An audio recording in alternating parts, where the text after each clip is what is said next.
Hunting in America isn't just about patience and skill sometimes. It's about stumbling into the downright unbelievable. Picture this. You're deep in the woods, rifle in hand, tracking what you think is a trophy buck only to realize you've just locked eyes with something far stranger. Across the country, hunters have walked into tales so bizarre. They sound like they're ripped straight from a campfire story, except these are real. From unexplained lights in the forest to animals that seem to defy nature itself, the wilderness holds secrets even the most seasoned hunters never saw coming. Take the case of a group in the Appalachian Mountains who swore they'd been followed for miles by a creature that moved like a man but vanished without a trace. Or the Texan hunter who discovered an entire underground bunker filled with, well, let's just say it wasn't deer trophies. These stories aren't just about bad luck or odd coincidences, they're about moments that leave even the toughest outdoorsmen questioning what's really out there. And that's exactly what we're diving into today, the 25 weirdest hunting stories ever recorded in the U.S., where the line between reality and legend blurs in the most unexpected ways. Whether it's eerie encounters that'll make your hair stand on end or mishaps so ridiculous you'll laugh out loud, one thing's for sure, this isn't your average hunting trip. So grab your gear and settle in, because we're about to trek through some of the wildest, most head-scratching moments ever to happen in the American wilderness. And trust us, by the end, you'll never look at a hunting story the same way again. One of the most infamous hunting stories in American folklore starts deep in the dense forests of the Pacific Northwest, where the line between myth and reality seems to blur with every rustle in the underbrush. In the late 1970s, a hunter, whose identity remains debated to this day, claimed he didn't just stumble upon Bigfoot, he shot one. According to his account, he was tracking elk when he spotted a massive, hairy figure standing nearly 8 feet tall. Reacting on instinct, he took the shot, dropping the creature instantly. But when he returned with help to retrieve the body, it had vanished without a trace, no blood, no tracks, nothing. Local legends in the region had long spoken of the elusive Sasquatch, with indigenous tribes recounting encounters for generations, but this hunter's story added fuel to the fire, drawing in cryptozoologists and skeptics alike. Some witnesses in nearby towns swore they'd seen similar figures lurking near logging roads, while others dismissed it as a hoax or a case of mistaken identity, perhaps a bear wearing unusually human-like features in the fading light. What makes this tale even stranger are the reports from other hunters in the area who claimed their own eerie experiences, strange vocalizations in the night, unexplained footprints leading nowhere, even the unsettling feeling of being watched. Yet without physical evidence, the story remains in that uneasy space between fact and folklore. Was it a hoax, a hallucination, or something far more mysterious? Even today, the debate rages on, proving that in the wilds of the Pacific Northwest, not everything that walks on two legs is meant to be understood. Most hunters expect to be the ones in control until nature reminds them who's really in charge.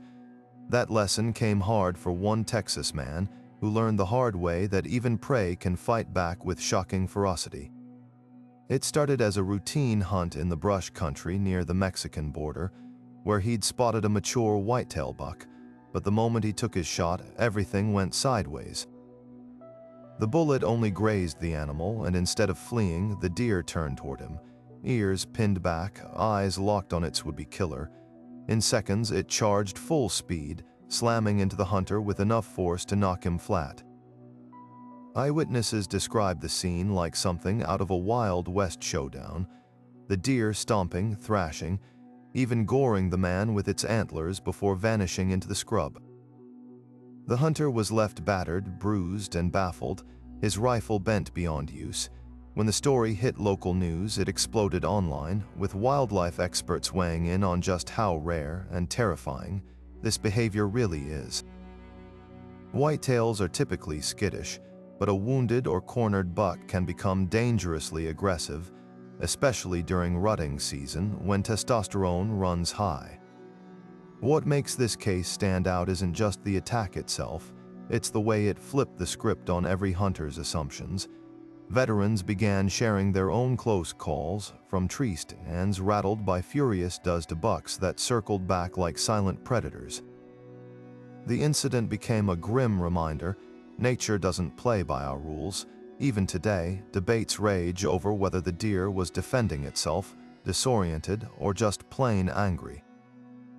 But one thing's certain after that day: no one in those woods ever looked at a whitetail the same way again. Deep in the mist-covered hills of Appalachia, where the woods seemed to whisper secrets from another time, one hunter's experience defied all rational explanation. It began as an ordinary November morning, frost clinging to the fallen leaves as he trekked through a remote valley known only to locals. The man, a seasoned hunter with decades in these mountains, insists he wasn't alone out there. At first, he caught only glimpses, the flicker of movement between trees, the crunch of footsteps just out of sight. Then, clear as daylight, he saw him, a figure clad in tattered, old-fashioned hunting gear, motioning urgently toward a thicket. What happened next still sends chills down his spine. The spectral figure, silent as the grave, led him to a clearing where the largest whitetail buck he'd ever seen stood motionless, as if waiting. The shot rang out true and clean, but when he turned to thank his mysterious guide, the woods were empty. No footprints in the damp earth, no sound of retreating footsteps, just an eerie silence. Locals weren't surprised when he shared his story. Appalachia's folklore is thick with tales of the old hunters, spirits said to roam these mountains, sometimes helping, sometimes hindering those who cross their paths. Some say they're the restless souls of frontiersmen who never left their beloved wilderness, while others believe they're omens warning of coming misfortune. The hunter's own family later uncovered records of a man matching the ghostly figure's description, who'd vanished in those same woods over a century earlier, his body never found. But the strangest part: days after the encounter, the hunter returned to the clearing to find a single, weathered bullet casing, dated to the 1800s, resting where the specter had stood. Whether it was a trick of the light, a waking dream, or something far older and stranger, one thing's certain: in Appalachia, the line between the living and the dead has always been thinned, and the forest remembers. It was supposed to be a quiet evening in the Arizona desert, just a few friends tracking coyotes under the vast, star-filled sky. But for one group of hunters in the late 1990s, their routine trip took a turn straight out of science fiction. Midway through setting up their gear, one of them spotted an unusual light hovering low over the distant mesa. At first, they brushed it off as a plane or satellite, until it streaked toward them in complete silence, stopping abruptly just a few hundred feet overhead. The craft, if that's what it was, defied every explanation. Witnesses described a disc-shaped structure with a ring of pulsating blue lights, hovering motionless for nearly 10 minutes. One hunter later swore he felt a strange hum resonating through his bones, while another's rifle scope inexplicably malfunctioned. Then, without warning, the object shot straight upward, vanishing into the night faster than anything man-made could move. What followed was a whirlwind of scrutiny. Local law enforcement found no evidence of aircraft in the area that night, and military radar showed no unusual activity. But paranormal investigators who interviewed the hunters uncovered something even stranger: similar reports from other backcountry groups in the same region, all describing identical crafts around the same time period. Some researchers theorized these sightings were linked to secret military experiments, while others pointed to the area's long history of UFO encounters dating back to the 1940s. Skeptics argued it could have been atmospheric phenomena or even an elaborate prank, but one detail haunted the hunters long after their GPS devices, which had been working perfectly all evening, suddenly logged a 2-mile gap in their tracking data during the sighting. To this day, none of them can explain those missing minutes or why. When they returned to the site at dawn, the scrub where the craft had hovered was scorched in a perfect 30-foot circle. Whether it was extraterrestrial, experimental, or something else entirely, one thing's certain: those hunters went out looking for coyotes and came back with a story that would follow them for the rest of their lives. And in the vast, lonely stretches of the Arizona desert, some mysteries refuse to stay buried. Some hunters expect silence in the woods, just the rustle of leaves or the distant call of a bird. But one Missouri man got far more than he bargained for when the turkey he was tracking started talking back. It began as a typical spring morning, the hunter concealed in brush near a known roosting area, waiting for a tom to step into range. Then, clear as day, a voice echoed through the trees, not a gobble, but actual words. "Over here," it called, in what sounded like a man's gruff tone. The hunter froze, scanning for another person, but the woods were empty. Moments later, the voice taunted again, "Nice gun," before breaking into disturbingly accurate laughter. When he finally spotted the source, his blood ran cold. The turkey itself seemed to be vocalizing, its beak moving in eerie sync with the words. The hunter later admitted he missed his shot entirely, too stunned to pull the trigger as the bird strutted away, still muttering fragments of sentences. Wildlife officials dismissed it as an elaborate hoax, but experts in avian behavior pointed out something curious. Turkeys are exceptional mimics. Wild birds have been recorded imitating cell phone rings, car alarms, even chainsaws. Could one have picked up human speech? Possibly, but the precision of this encounter left even skeptics unsettled. Then there's the darker local lore. Old-timers in the region tell of a notorious poacher from the 1950s who used ventriloquism to lure both game and rival hunters into traps. He vanished under mysterious circumstances, last seen pursuing a flock near the very same ridge. Coincidence or something far stranger, the hunter never returned to that patch of woods, and to this day he swears the bird's final words, spoken as it disappeared into the brush, were his own name. High in the Colorado Rockies, where the air thins and the pine trees grow twisted by the wind, one hunting party's disappearance became the stuff of nightmares. It was October 1932 when 5 experienced woodsmen set out for a week-long elk hunt in a remote basin near the Continental Divide. They were last seen by a sheepherder, who later told authorities the men seemed in good spirits, laughing, checking maps, and joking about the size of the trophies they'd bring home. But when they failed to return on schedule, a massive search party combed the area. What they found only deepened the mystery. The men's campsite was discovered intact, tents still standing, bedrolls neatly arranged, even a pot of stew left half-eaten by the fire. Rifles leaned against logs, fully loaded. Wallets, watches, and other personal items lay undisturbed. It was as if the entire group had simply stepped away mid-meal and never returned. Search dogs picked up no scent trails beyond the camp's perimeter, and an early snowfall soon buried any potential tracks. Theories erupted like wildfire. Some pointed to the region's volatile weather, suggesting a freak avalanche or sudden blizzard could have buried the men, yet no evidence of such an event was found. Others whispered of darker possibilities. Local Ute tribes warned investigators about the basin's reputation as a place where the old ones still walked, referencing ancient legends of spirits who lured the unprepared into the mountains forever. Even seasoned rangers admitted feeling an uncanny dread while searching the area, with several reporting an overwhelming sense of being watched from the tree line. Decades later, new light was shed when a geologist stumbled upon a diary in a Denver archive, written by one of the missing hunters and somehow mailed home after their disappearance. The final entry described strange lights flickering between the trees the night before they vanished, and a low, rhythmic humming that wasn't of this earth. Whether it was a hoax, a mental breakdown brought on by altitude sickness, or something far more inexplicable, one fact remains to this day: not a single bone, button, or boot from those 5 hunters has ever been found. And in the shadow of those silent peaks, some still claim to hear faint echoes of laughter drifting on the wind after dark, always just beyond the next ridge, always just out of reach.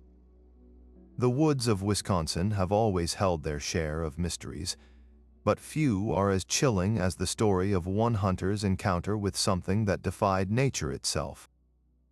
It was a frostbitten evening in the late 1980s, near the dense forests of Bray Road, when a man out for coyote found himself face to face with a creature that would haunt him for decades. Through his rifle scope, he saw it a hulking, wolf-like figure standing upright on two legs, its yellow eyes reflecting the dying light.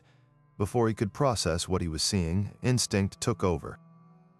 The shot rang out, striking the beast square in the chest, but instead of the expected howl of an animal, the woods erupted with a sound that froze his blood, a scream so human, so agonized, it sent him stumbling backward in terror. By the time he gathered the courage to approach the spot, there was nothing there, no body, no blood trail, only a patch of trampled snow and the lingering scent of wet fur. Local authorities dismissed it as a case of mistaken identity, perhaps a large timber wolf caught in an odd posture, but the hunter knew what he saw. His account spread like wildfire, tapping into a deep vein of local folklore.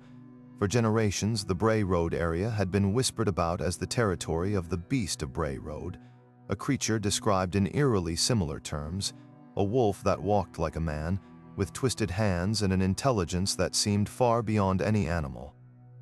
Digging into the history, researchers uncovered something unnerving. Reports of similar creatures dated back to the 1800s, with Native American tribes in the region speaking of Chupacabra, a shape-shifting entity that blurred the line between man and beast.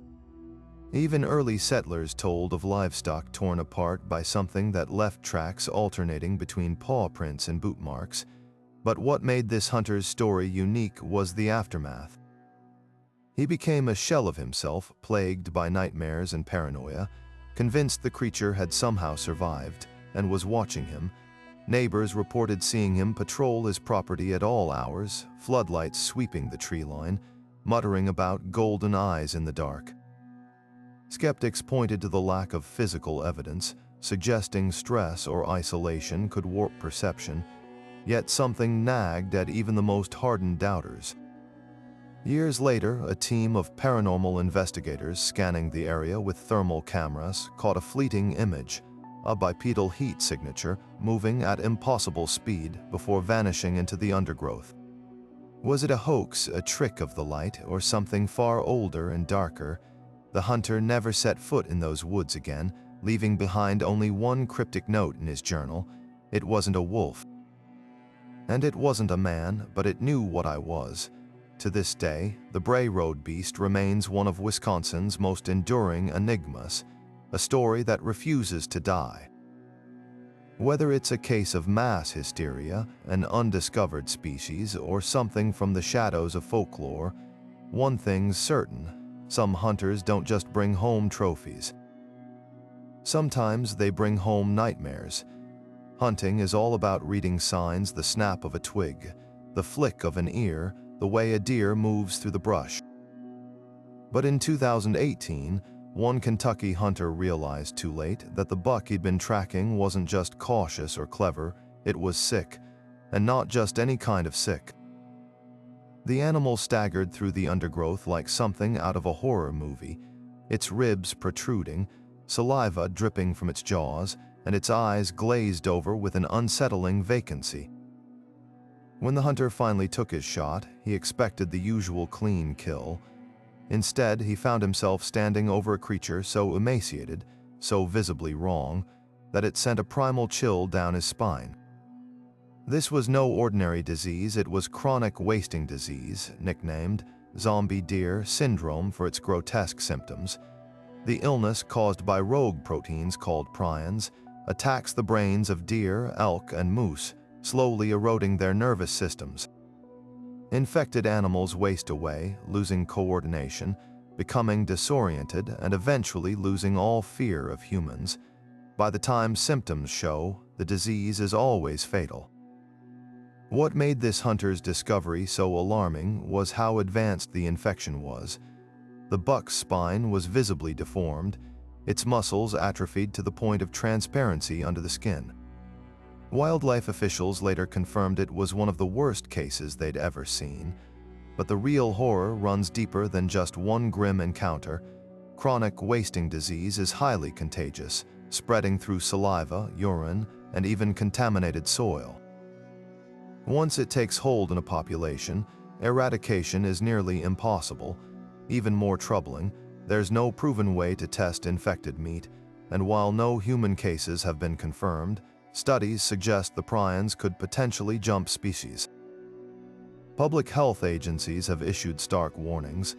If you see a deer acting strangely, circling aimlessly, drooling excessively, or staring blankly, don't approach it.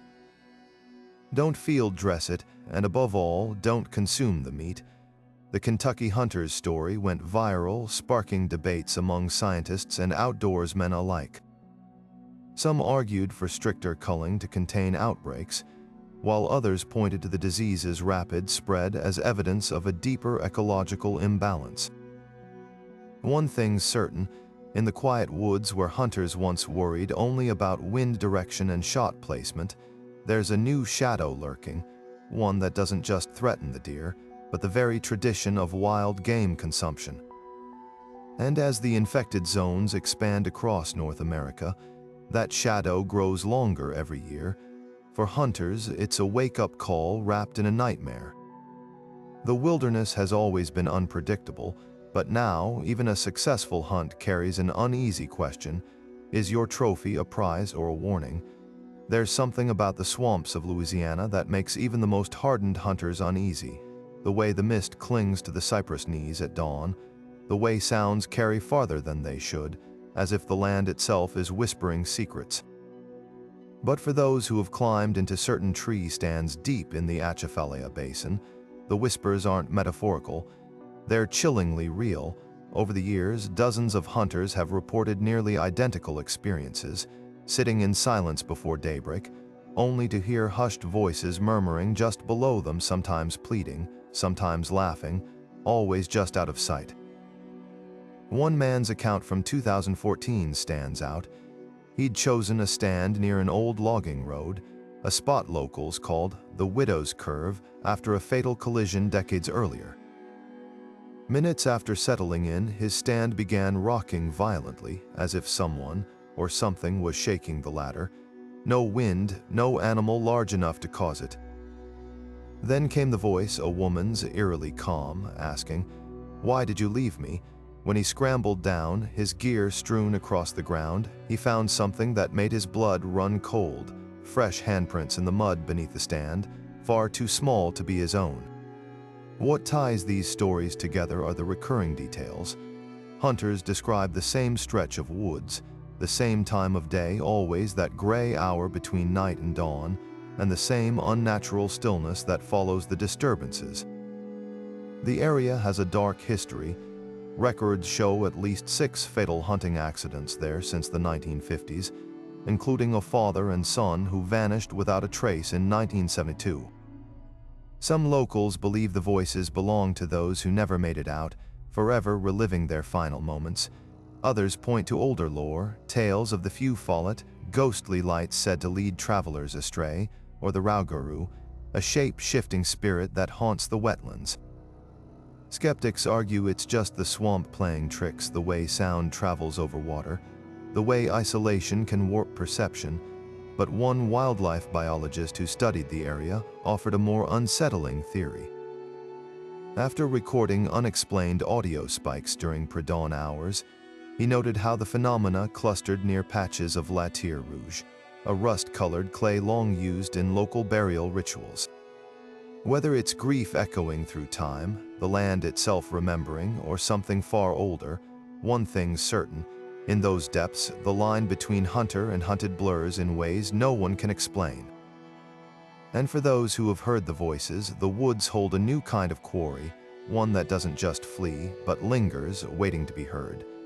The dense forests of Michigan's Upper Peninsula have always held an air of mystery, but few stories blur the line between past and present as starkly as one hunter's bizarre encounter in the fall of 2009.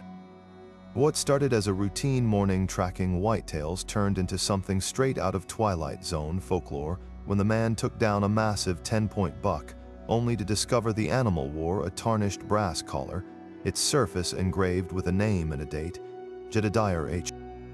Weiler, October 12, 1883. At first, the hunter assumed it was some odd hunting club tag, but the collar's craftsmanship told a different story. Local historians confirmed it matched 19th century designs, with hand-tooled lettering and a unique clasp system not used since the Victorian era. Even stranger, the engraving's font and phrasing aligned perfectly with period records, something nearly impossible to replicate convincingly. Wildlife officials were baffled. Deer collaring wasn't practiced in the 1800s, and no modern studies had tagged animals in that remote area. Theories erupted like sparks from a campfire. Paranormal enthusiasts latched onto the idea of a time slip, where past and present momentarily overlap, pointing to similar reports of Civil War soldiers glimpsed in Gettysburg fields or vintage cars appearing on back roads before vanishing. Others whispered of reincarnation. Was this buck the spiritual return of Jedediah himself, a man who might have once hunted these same woods? A search of census records turned up a Jeremiah Weiler who'd homesteaded nearby in the 1880s, though no proof linked him to the collar. Skeptics, of course, had their own explanations. A museum curator suggested the collar could have been a lost artifact unearthed by floods or burrowing animals, later picked up by the deer as it rubbed against trees. Biologists noted that bucks occasionally get tangled in human debris fishing line, fencing, even Christmas lights, though none could explain how the collar showed no signs of weathering or injury to the animal's neck. The hunter's own credibility came under scrutiny until a bombshell discovery. Ground-penetrating radar revealed the remnants of an old trapper's cabin mere yards from where the buck fell, its foundation littered with period-correct tools and, most chillingly, a rusted rifle bearing the initials JHW. To this day, the collar sits in a university archaeology lab, its origins still debated. The hunter refuses to return to that stretch of forest, telling interviewers he often wakes to the sound of antlers rattling against his bedroom window, a sound no one else hears. Whether it's a hoax, a geological anomaly, or something far stranger, one thing's certain: in Michigan's North Woods, the past isn't always content to stay buried. Sometimes it walks on four legs, waiting for the right shot to bring its secrets back into the light. Everything about that night felt wrong to the hunter. The air was too still, the Texas scrubland too quiet, even the cicadas had gone silent. Then came the eyes, glowing green in his flashlight beam, attached to a creature straight out of nightmare. The thing stood on hind legs like a kangaroo, its skin hairless and gray, ribs pressing against paper-thin flesh. It didn't run, it didn't growl, it just stared at him with those unblinking, pupil-less eyes before finally dropping to all fours and slinking into the brush. The hunter's shot rang out on pure instinct, and when he approached the body, he knew this was no ordinary predator. Photos of the carcass spread like wildfire online, sparking a firestorm of debate. The creature's spine protruded like a row of spikes, its elongated snout filled with needle-like teeth. Most disturbing were the back legs, jointed all wrong for a coyote or fox, with elongated claws more suited to digging than running. Wildlife officials initially dismissed it as a canine suffering from severe mange, but even skeptics paused at the autopsy findings. The thing's blood was darker than any known mammal's, its stomach contents included unidentifiable bones, and its teeth showed where patterns inconsistent with any North American carnivore. Then came the flood of similar stories. Ranchers from the same county came forward with tales of livestock drained of blood, puncture wounds neatly spaced in pairs. One farmer's security camera captured something moving through his barn at impossible speed, leaving only blurry frames of a hunched, spiny silhouette. Cryptozoologists pointed to the creature's eerie resemblance to the Chupacabra of Latin American lore, the legendary goat sucker, blamed for livestock death since the 1990s. Yet biologists countered with cases of coyotes ravaged by sarcoptic mange, a condition that can twist familiar animals into grotesque parodies of themselves, complete with leathery skin and emaciated frames. What tipped the scales toward the uncanny was something the hunter didn't reveal until years later. The spot where he'd killed the creature, it never decomposed. No scavengers touched it, no insects. Even after weeks in the blistering Texas sun, the body remained strangely intact, mummifying instead of rotting, a phenomenon one veterinarian admitted she'd only seen in specimens preserved with chemicals. The debate still rages today. Was it a tragic case of a diseased animal mistaken for a monster, or did that hunter stumble upon something science hasn't named yet? One thing's certain, in the Texas backcountry, where the brush stretches for miles and the night hides countless secrets, even the most hardened outdoorsmen now pause before pulling the trigger, wondering what exactly might be looking back at them. Some hunting traditions pass down skills, others pass down trophies.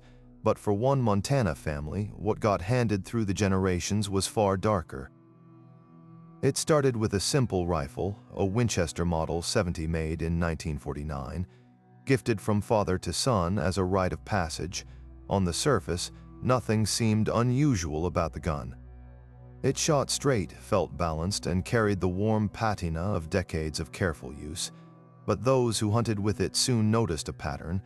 Things went wrong in ways that defied logic. The first recorded incident happened in 1963, when the original owner's grandson took it elk hunting. The gun, meticulously cleaned and loaded, clicked uselessly on a perfect broadside shot at 20 yards. The elk bolted, but the real horror came seconds later. As the hunter cycled the bolt, the round suddenly discharged on its own, the bullet grazing his thigh so close it seared his pants. Gunsmiths found no mechanical explanation, chalking it up to a freak accident, but the misfires kept coming. A great-uncle swore the rifle jumped in his hands during a bear hunt, sending his shot wildly off mark just as a grizzly charged. Another cousin's scope inexplicably fogged over in dry weather, blinding him mid-stalk. By the 90s, the family had given the rifle a nickname, Old Jinx. Stories piled up. Hunters who'd used it reported lost gear, sudden storms, even trees falling inexplicably near their stands. The final straw came in 2011 when a great-grandson took it deer hunting. The gun fired prematurely as he climbed into his tree stand, the bullet ricocheting off metal steps and narrowly missing his femoral artery. That's when the family decided enough was enough. Investigating the rifle's past revealed eerie connections. Tracing serial numbers led them to its first owner, a trapper who died under mysterious circumstances in the 50s, found frozen in his cabin with the Winchester across his lap, though the stove still glowed with embers. Some relatives whispered about a curse, pointing to native folklore that warned objects could absorb tragedy. Others wondered if the gun's original owner had somehow imprinted his bad luck upon it. Today, Old Jinx sits in a glass case in the family's hunting lodge, its bolt permanently removed. No one touches it, though some claim the wood grows unnaturally cold to the touch on certain nights. Whether it's coincidence, psychology, or something beyond understanding, one lesson stuck. In the woods, some legacies are better left unfired. There's a stretch of wilderness in northern Maine where the trees grow dense and the fog rolls in thick, where seasoned hunters swear the rules of nature don't always apply. It's here, deep in the backcountry near the Allagash River, that one of America's most persistent hunting legends walks, or rather, floats.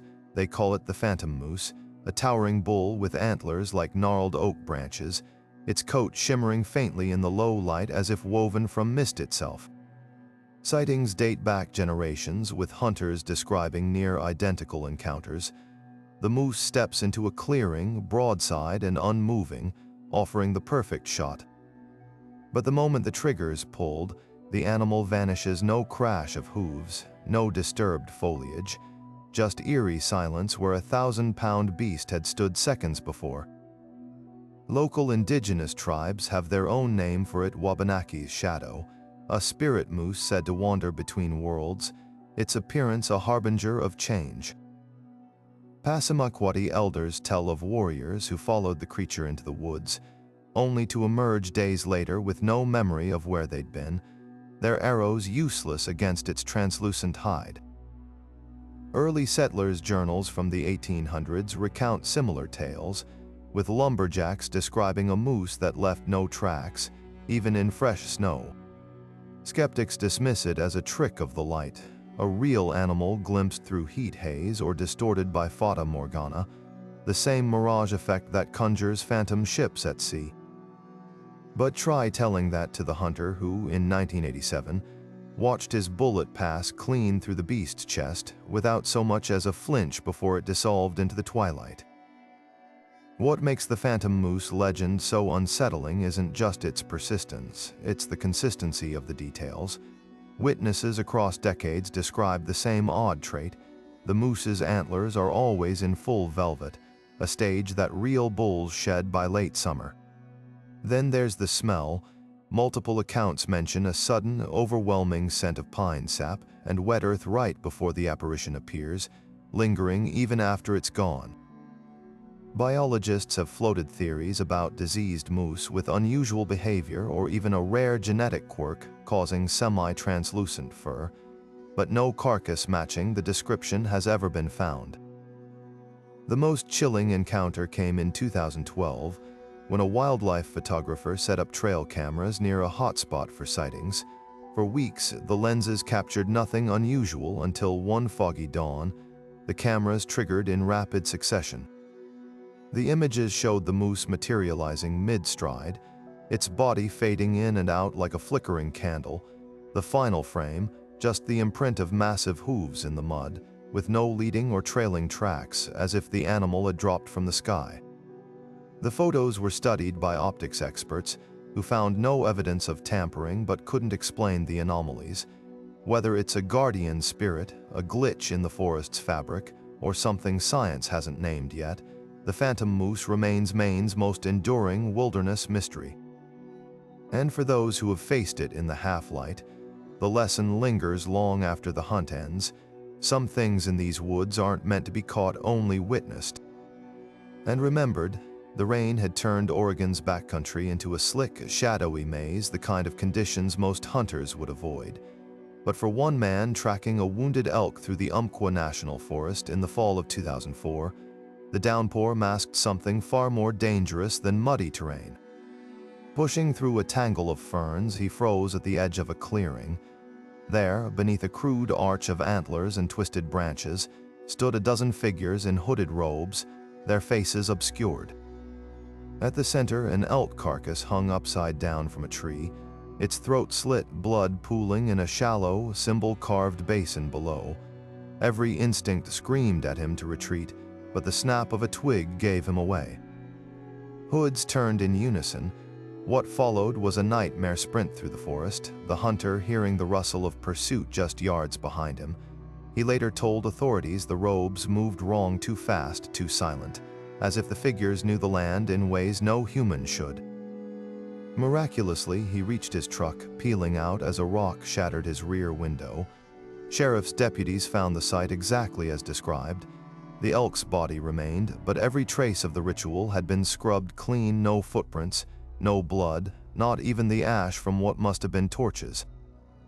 The only evidence, a single rusted dagger embedded in a tree, its handle wrapped in sinew and etched with symbols later identified as an obscure blend of Norse runes and 19th century occult ciphers. Digging into local archives revealed a pattern. Similar reports had surfaced sporadically since the 1970s, always in remote stretches of the Pacific Northwest, always vanishing before authorities arrived. One retired ranger recalled stumbling upon a stone altar near the same area in 1989, its surface stained with animal blood and studded with teeth, human and otherwise. He'd been ordered to drop the investigation after receiving a warning note nailed to his front door with a bone fragment. The cult, if that's what it was, never resurfaced. But hunters still whisper about the forest congregation, warning newcomers to steer clear of certain groves where the trees grow in perfect circles. Some say the members were just eccentric survivalists. Others point to darker histories, the region's legacy of disappearing loggers, the indigenous tribes' tales of the hollow ones who wear human skin but aren't human at all. As for the hunter who escaped, he sold his gear the following week. But on the anniversary of that night, neighbors claim they hear him bolting his doors at dusk, and sometimes, if the wind is right, the distant chanting of voices deep in the woods calling for something to rise. Alaska's wilderness is full of surprises, but few hunters expected to come back from a long day tracking moose only to find their truck hijacked by a bear with a taste for fast food and a shocking sense of adventure.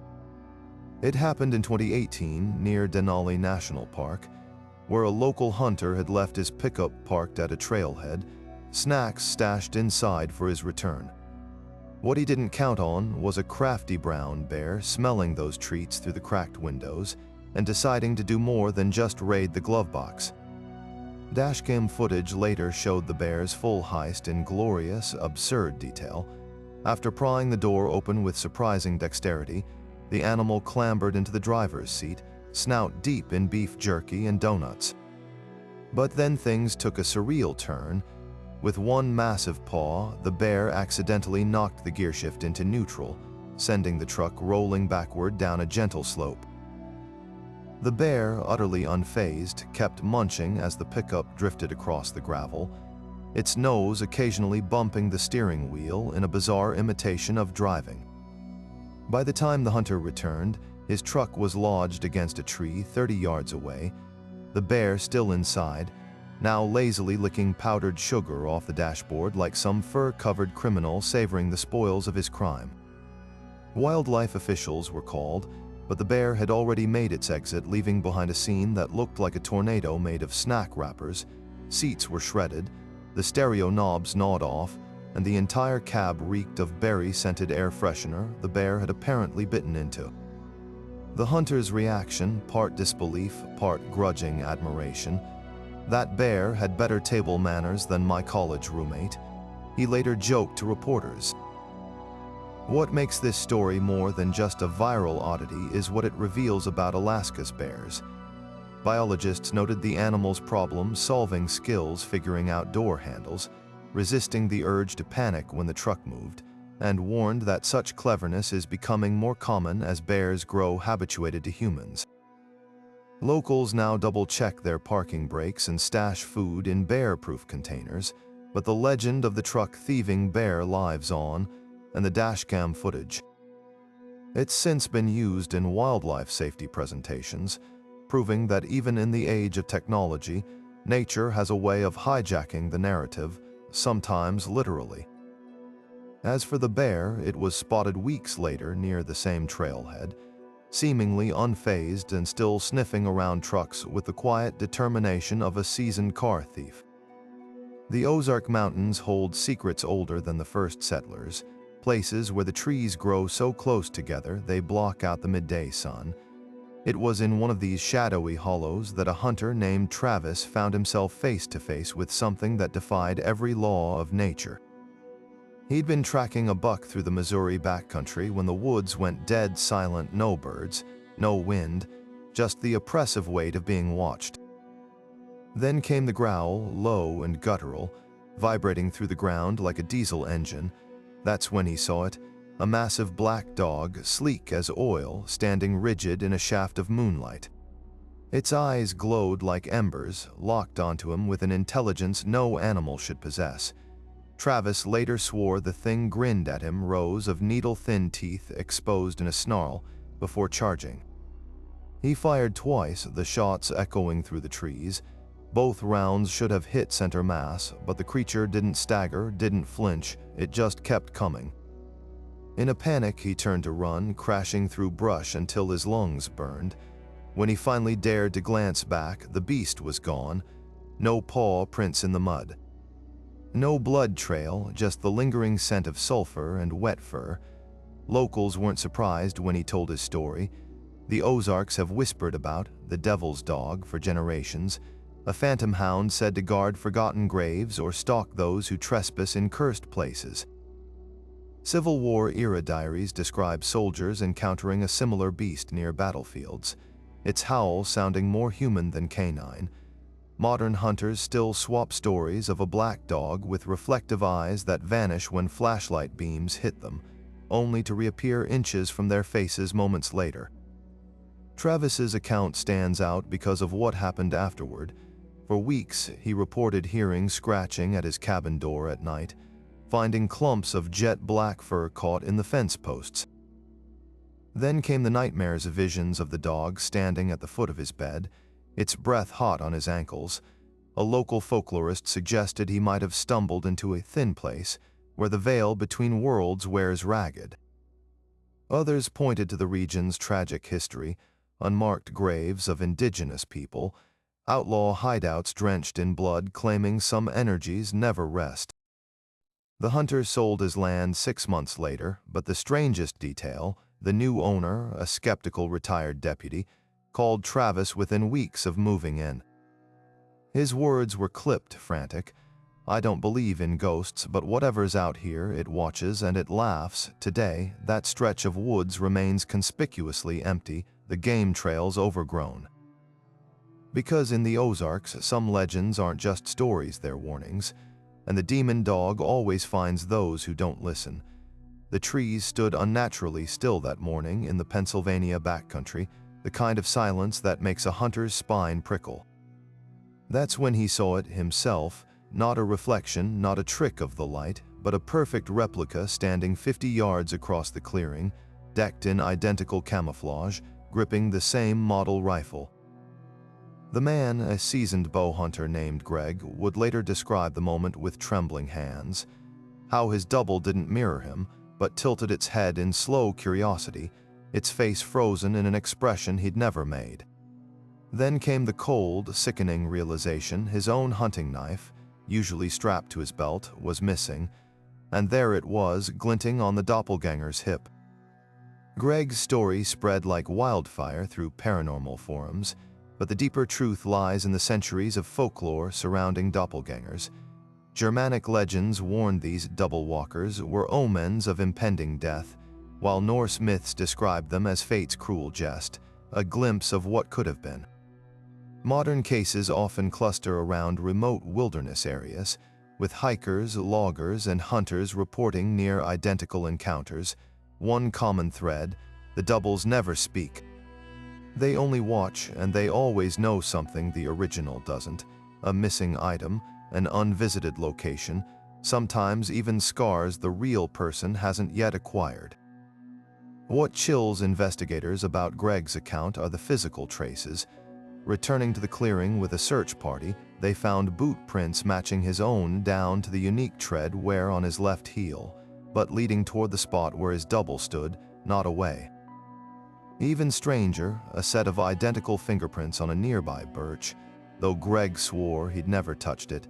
Psychologists proposed rare dissociative episodes or prolonged isolation playing tricks on the mind, but Greg's GPS data confirmed he'd been in the area less than 2 hours when it happened. The hunter's life unraveled quietly afterward. He quit hunting, took a job in the city, but swore he'd occasionally catch glimpses of that same face in crowded subway windows, older now, wearier, always just out of reach. Whether it was a time slip, a glitch in perception, or something far older lurking in those woods, one detail haunts him most. In the split second before he fled, he could have sworn his double mouthed 2 words. You're next. To this day, locals avoid that stretch of forest after dusk, because in the hush of the Pennsylvania wilds, some echoes don't fade, they wait. And the thing wearing your face knows exactly where you'll be. Colorado's San Juan Mountains have seen their share of fortune seekers, but few struck gold quite like Hunter Illy Watson did in the summer of 1998, and it all started with an elk that seemed determined to be noticed.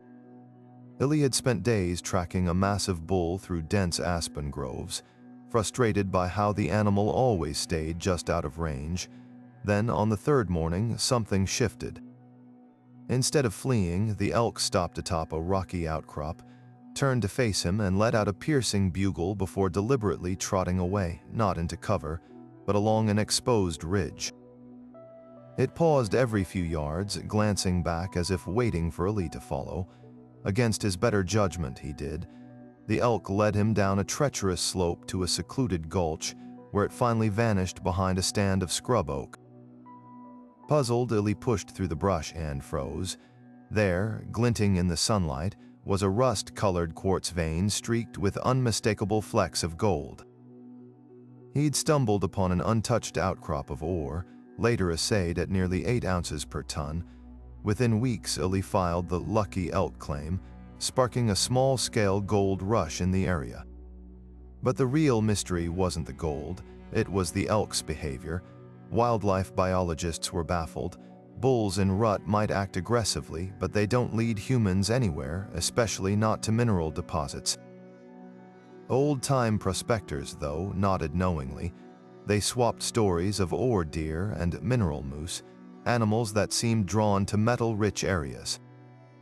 Some indigenous elders shared legends of spirit animals guiding worthy hunters to sacred sites, while geologists proposed a simpler theory.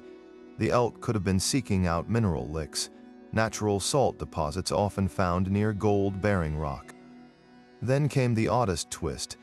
When Ali returned to the gulch with mining equipment, he found the elk's tracks, but they circled the gold vein in perfect, deliberate loops, as if marking the spot. No other prints led in or out. Even skeptics admitted it felt intentional. The mine ultimately yielded over $200,000 worth of gold before Ali sold the rights, but he always insisted the real treasure was the question that lingered. Had the elk known what it was doing? Or was it just chance? Modern researchers still debate animal intuition, pointing to cases where creatures predict earthquakes or locate water with uncanny accuracy. Could some sense mineral deposits? Maybe, but in the San Juans, where the wind carries whispers of lost Spanish gold and Ute prophecies, locals lean toward older explanations. That elk, they say, wasn't just an animal, it was a messenger, and Ali, he was smart enough to listen. To this day, the lucky elk claim stands as a reminder that sometimes the wilderness doesn't just hide secrets. Sometimes it offers them. The forest outside Millville, Pennsylvania, is the kind of place where dusk comes early, the trees thick enough to swallow sunlight whole. That's where hunter Mark Wrighton set up his trail camera in the fall of 2017, hoping to catch footage of a trophy buck. What he got instead would make even the most skeptical outdoorsman question what lurks in those woods after dark.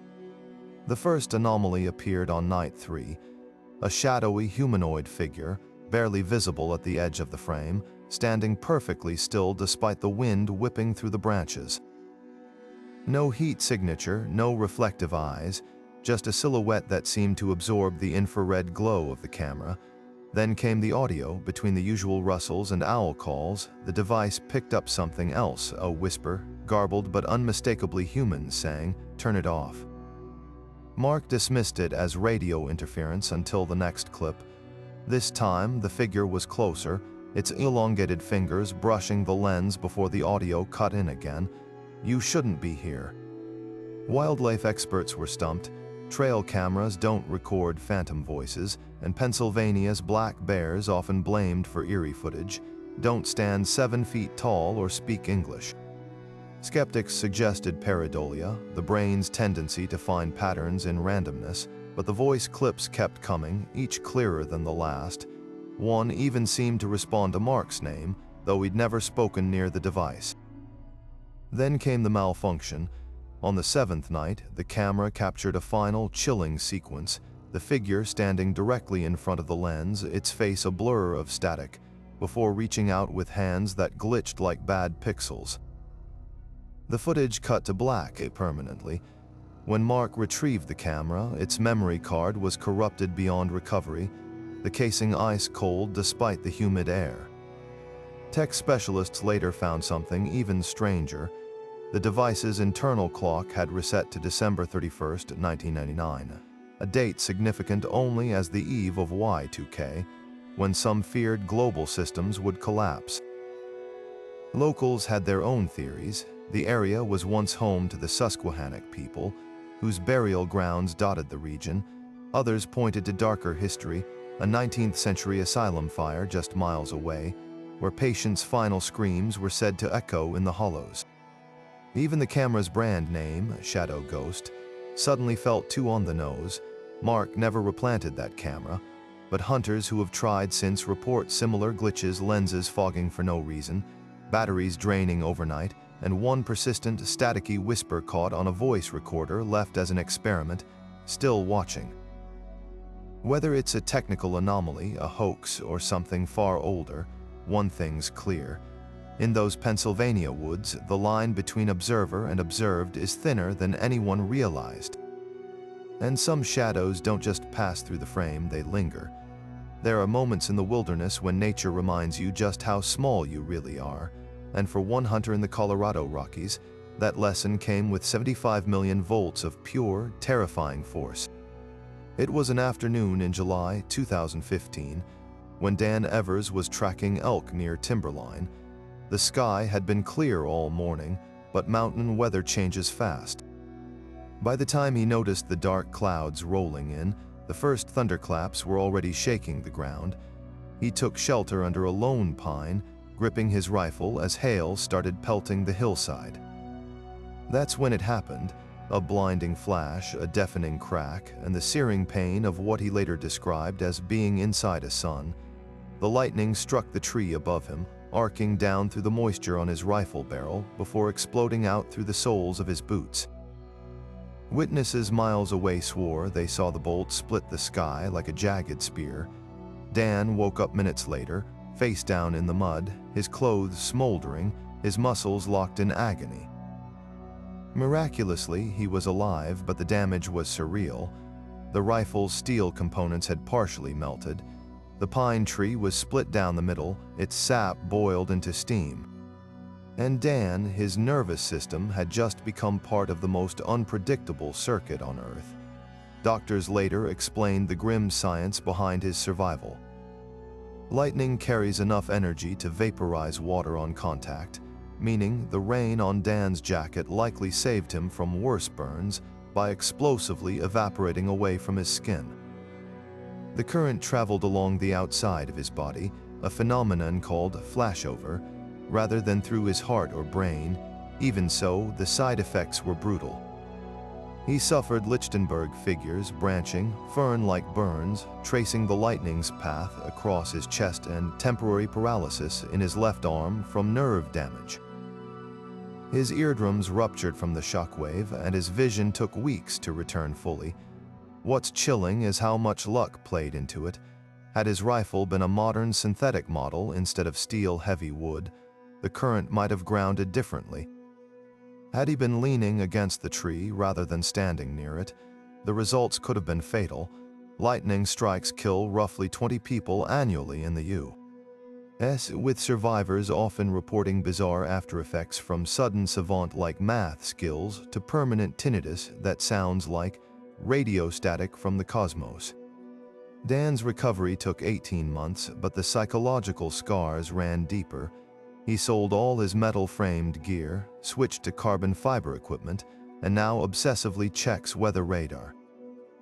Strangest of all, his Apple Watch recorded the exact moment of the strike, a heart rate spike from 60 to 240 beats per minute in under a second, then flatline for 90 seconds before flickering back to life. The data became a case study for emergency physicians, proving just how resilient and fragile the human body can be when nature decides to test its limits. These days, Dan still hunts, but with a hardened respect for the sky. He carries a portable lightning detector and won't set foot above tree line if there's so much as a 10% chance of storms. Because in the end, he learned what all mountain hunters eventually do. You can track an elk for miles, outsmart the wind, master the perfect shot, but when the clouds gather and the air hums with electricity, there's only one rule that matters. Get low, get small, and pray the storm isn't looking for you. He was tracking a mule deer through the Montana Badlands when the world went sideways. One moment, the hunter, a former Marine named Roy Callahan, was crouched behind a sandstone outcrop, lining up his shot. The next, he was standing in the exact same spot, his rifle cold, the sun dipping below the horizon, and 6 hours of daylight mysteriously gone. His GPS showed no movement. His canteen was still full, but something about him was undeniably different. Roy's story first made headlines when he underwent hypnosis to recover those missing hours. Under regression therapy, his account became stranger than any tabloid could invent. He described being lifted into a shimmering disc by figures with elongated limbs and black, pupil-less eyes. The details grew more chilling: cold metal tables, blinding lights, a sensation of being scanned or studied. Most unsettling, the beings allegedly communicated without speaking, flooding his mind with images of Earth's destruction unless humanity changed course. When he awoke back on the ridge, his watch had stopped at exactly 3:17 p.m., the moment he'd last remembered seeing the deer. Skeptics had field day with Roy's claims. Neurologists proposed a temporal lobe seizure, citing cases where epilepsy mimics abduction experiences with eerie accuracy. Psychologists pointed to dissociative fugue, a rare condition where stress fractures memory. Even fellow hunters questioned why Roy's gear showed no trace of the electromagnetic interference commonly reported in UFO cases. Then came the kicker. Satellite weather data from that afternoon revealed an unusual ionospheric disturbance over the exact coordinates where Roy blacked out, a phenomenon usually linked to solar flares, but with no recorded flare activity that day. What turned this from a quirky anecdote to a full-blown mystery was the change in Roy himself. The once grizzled outdoorsman became obsessed with environmental activism, quoting precise deforestation statistics he'd never studied. He developed a phobia of digital clocks, claiming they sped up when he wasn't looking.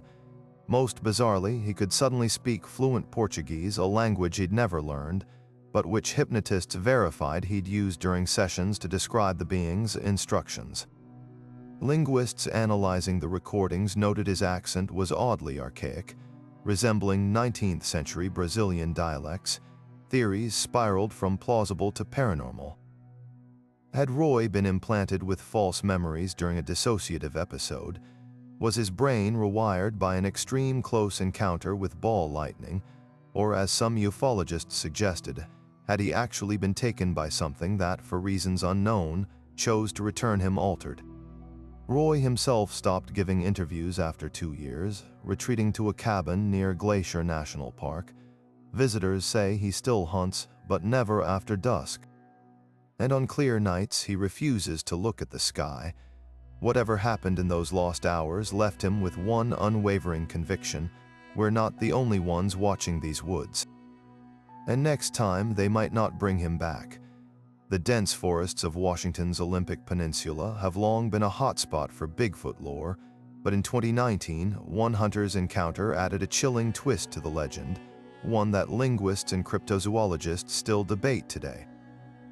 It started as a routine expedition for a seasoned outdoorsman named Jake Mercer, tracking elk through a mist-shrouded valley near the Hoh River. As dusk settled, Jake heard what he assumed was another hunter's voice, deep, guttural, and eerily close. But when he called out, the response wasn't human. The words were rough, almost primal, a mix of growls and syllables that somehow carried the cadence of speech. Then, through the trees, he saw it, a massive, bipedal figure silhouetted against the fading light, its breath visible in the cold air as it uttered what sounded like, "Stay." Gone, Jake froze, his rifle slipping from his grip as the creature vanished into the underbrush. What stuck with him wasn't just the size of the thing, it was the clarity of those words. Wildlife experts dismissed it as a bear's vocalizations distorted by wind or a trick of adrenaline, but Jake was adamant he'd heard speech, not noise. Determined for answers, he returned with a team equipped with parabolic microphones. The recordings they captured sent chills through even the most skeptical analysts, a series of low, rhythmic vocalizations unlike any known animal, with phonetic patterns that vaguely resembled Proto-Salish, an ancient indigenous language once spoken in the region. One linguist noted the sounds followed a rudimentary subject-verb structure, something never documented in primate communication outside humans. The incident wasn't isolated. Digging into archives revealed a pattern of similar reports. In 1974, loggers near Mount St. Helens described hearing something chanting in the woods before a rockslide buried their equipment. A 1988 hiker's journal detailed a nocturnal encounter with a hairy giant that mimicked his cries for help in a warped, mocking tone. Even local Quileute tribal elders shared stories of Tsayatko, forest spirits said to speak in half-formed words to lure the unwary, but Jake's case stood apart because of the audio evidence and its aftermath. Within weeks of the encounter, he sold his gear and moved to the city, telling friends the woods no longer felt like his domain. It wasn't fear, he later confessed in an interview. It was respect. That thing wasn't just an animal, it was trying to tell me something. Researchers remain divided. Some argue the recordings point to an undiscovered primate with vocal capabilities bridging the gap between animal and human communication. Others suggest pareidolia, the brain's tendency to impose meaning on random sounds, especially under stress. But for those who have walked those misty valleys alone, the question lingers: if Bigfoot speaks, what else does it know? And more unsettling, what happens if it decides to say more? Nevada's high desert is a place of extremes: blistering sun, bone-chilling nights, and landscapes so vast they swallow sound whole. It was in this silent expanse that hunter Rick Dorsey stumbled onto something that shouldn't have existed. He'd been tracking a bighorn sheep through the Toyabe Range when a wrong turn led him into a canyon so narrow the walls blocked the sky, and there, nestled between the cliffs like a mirage, stood a town straight out of the Wild West. Wooden storefronts with peeling paint, a saloon's swinging doors creaking in the wind, even a rusted-out stagecoach frozen mid-escape, the eerie part. No dust, no vandalism, just a place frozen in time, as if every resident had stepped out mid-meal and never returned. Rick's photos later sent historians into a frenzy. The town matched no known maps, yet every detail from the Wells Fargo strongbox in the post office to the 19th century, patent medicines lining the general store shelves, was period perfect. Local archives turned up one cryptic lead, a prospector's diary from 1887 mentioning the Blue Light Canyon, where miners swore the aurora borealis flickered underground, drawing men to a settlement called Argent's Rest. The diary's final entry described the town's sudden evacuation after a cave-in exposed something that weren't gold in the mine shaft. Not a single record of Argent's Rest existed after that winter. When Rick led a team back to document the site, the canyon was empty, no buildings, no tracks, just a scattering of weathered nails and a single intact whiskey bottle with a label matching brands from the 1880s. Geologists found no signs of landslides or flash floods that could have erased the town, and satellite imagery showed no structures in the canyon's history. The only clue, a soil sample near where the saloon had stood, tested positive for mercury levels 100 times the natural limit, a hallmark of old silver extraction methods. Ghost towns aren't uncommon in Nevada, but they don't vanish twice. Paranormal investigators speculated about residual hauntings, places where tragic events imprint on the land like echoes. Skeptics argued Rick had discovered a meticulously built movie set, though no film crews had permits for the area, but the hunter himself noticed something the cameras didn't catch: the way his compass spun wildly near the mine entrance, and how the sheep he'd been tracking that day were all clustered on the opposite ridge, refusing to set foot in the canyon. Whether it was a glitch in time, a mass hallucination, or something far older hiding in those desert bones, one detail haunts Rick to this day. In the saloon's guest book left open on the bar, the last signature read, J. H. Weiler, the same initials as the Michigan Bucks collar. Coincidence, or a thread tying America's weirdest hunting stories together in ways we're not meant to understand? For now, the high desert keeps its secrets, but somewhere between the sagebrush and the stars, Argent's rest waits, not gone, just hiding, and maybe, just maybe, watching. Sometimes the most terrifying moments in the wilderness don't happen in the woods at all. They unfold behind closed eyes, in the quiet hours before dawn. That's where hunter Matt Bryson's nightmare began, 3 days before opening season in the Adirondacks. The dream was visceral, the crunch of leaves underfoot, the weight of his rifle, the way his breath fogged in the cold air as he lined up a shot at a distant buck. But just as he pulled the trigger, the deer turned, and suddenly it wasn't antlers he saw through the scope, but the face of his best friend, Chris. He woke drenched in sweat, the phantom crack of the gunshot still ringing in his ears. At first, Matt brushed it off as pre-hunt jitters, but the dream repeated night after night, each version more detailed than the last. By the third time, he could smell the pine sap, feel the kick of the stalk against his shoulder, even recognize the exact clearing where it happened, a spot they'd scouted the previous weekend. When he finally confessed to Chris over beers, they laughed it off as a bizarre coincidence, until opening morning, when the forest arranged itself into an eerie mirror of Matt's dream.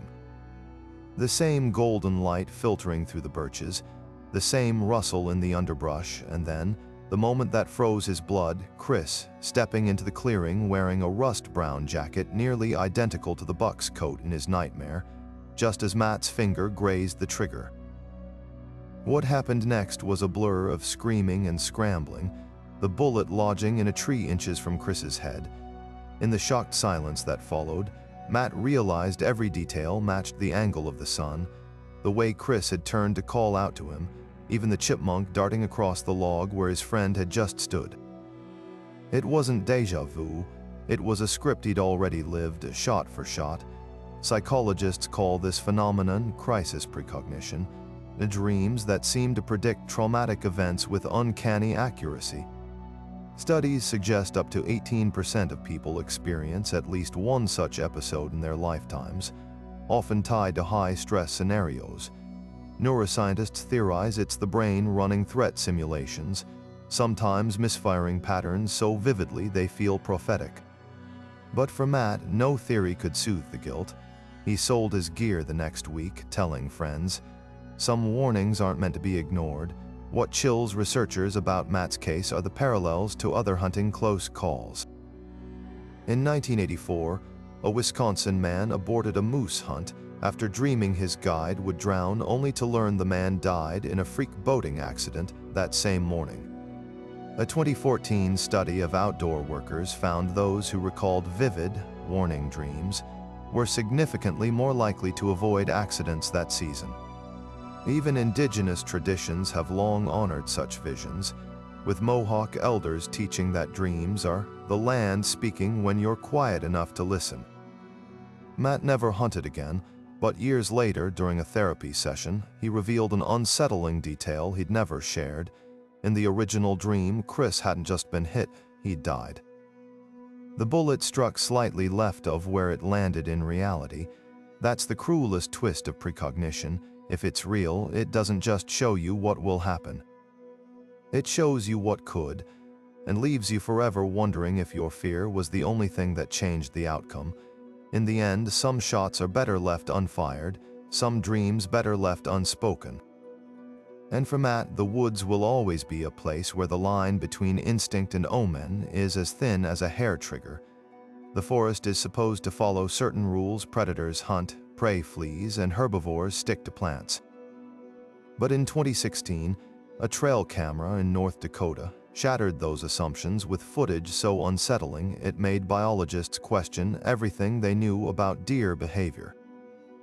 The video showed a healthy whitetail buck, antlers still in velvet, doing the unthinkable, gnawing on the ribcage of another deer's rotting carcass, its muzzle streaked with blood and tissue. This wasn't scavenging, this was full-on carnivorous feeding, a behavior so rare in deer that most experts considered it mythical until the footage went viral.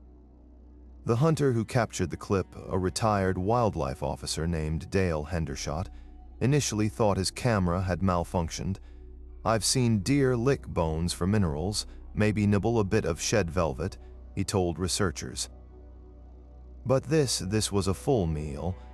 The video's timestamp proved it wasn't a one-time event. The buck returned the carcass 3 times over 48 hours, tearing at the flesh with its molars in a way that suggested deliberate, practiced behavior. When Dale shared the footage with state biologists, their reactions ranged from fascination to outright disbelief. One veteran cervid specialist admitted, "In 30 years of fieldwork, I've never seen anything like this." Deer aren't built to process meat. Their stomachs lack the acids to break it down properly. Digging deeper, scientists uncovered a handful of similar cases, each more bizarre than the last. A 2012 study in Canada documented a mule deer chewing on a frozen wolf carcass, while a 1998 journal entry from Yellowstone described an elk consuming a rabbit. The explanations varied. Mineral deficiencies, particularly in selenium or calcium-poor regions, might drive deer to seek nutrients from bones. Others pointed to prion diseases like chronic wasting disorder, which can trigger abnormal feeding behaviors. But the North Dakota buck showed no signs of illness. Its coat was glossy, its movements alert, its antlers symmetrical. What chilled researchers most was the realization that this wasn't just about hunger. The buck ignored nearby salt licks and fresh vegetation, targeting the carcass with what appeared to be preference. Behavioral ecologists noted parallels to adaptive scavenging seen in herbivores during extreme winters, where survival overrides instinct. Yet this occurred in early autumn, with abundant food available.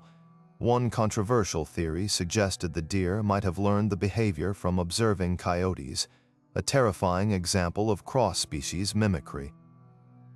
For Dale, the footage changed how he viewed the woods. "You think you know an animal," he reflected, "until it looks you in the eye through a camera lens while doing something impossible." The clip now sits in a university database, tagged under anomalous feeding events, a dry scientific label for a moment that blurred the line between prey and predator. Hunters in the area still swap theories over campfires, but the truth remains elusive. Maybe the buck was sick in ways tests couldn't detect. Maybe it was the first documented case of a new behavior. Or maybe, just maybe, the wilderness keeps one last secret. Even the gentlest creatures have teeth, and sometimes they use them, from Bigfoot shootouts that vanished without a trace to deer whispering hunters' names in the dark. These 25 stories prove one thing: the American wilderness holds far more than just game. We've covered encounters that made us laugh, like the bear who stole a pickup truck, and others that still send chills down our spines, like the hunter who found himself staring into his own doppelganger's eyes. Whether it's elk leading prospectors to gold, spectral guides offering perfect shots, or creatures that defy every law of biology, these tales stretch far beyond typical campfire lore. They're reminders that no matter how many seasons you've spent in the field, nature always has a way of flipping the script, sometimes with a punchline, sometimes with a warning, but always with a mystery that lingers long after the shots fade. What ties them all together? The sheer unpredictability of the wild and the thin line between what we think we know and what's really out there. Science can explain some of it: diseased animals acting strangely, optical illusions in low light, but other stories, they slip through the cracks of logic like fog through the trees. Maybe that's the real thrill of hunting. It's not just about the chase, but the moments that leave you questioning everything. Now we want to hear from you. Have you ever had a hunt that took a turn for the bizarre? Maybe you've seen lights in the woods that didn't belong, or an animal that moved in ways that defied explanation. Drop your stories in the comments, because the weirdest tales often come from you, the ones who have walked those quiet trails and felt the weight of something watching back. And if you're hooked on these mysteries, hit subscribe. We're just scratching the surface of America's strangest stories, and trust us, the next batch. You won't see them coming. Until then, stay sharp out there, because in the wild, the only rule is that there are no rules, and the best stories are the ones no one would ever believe.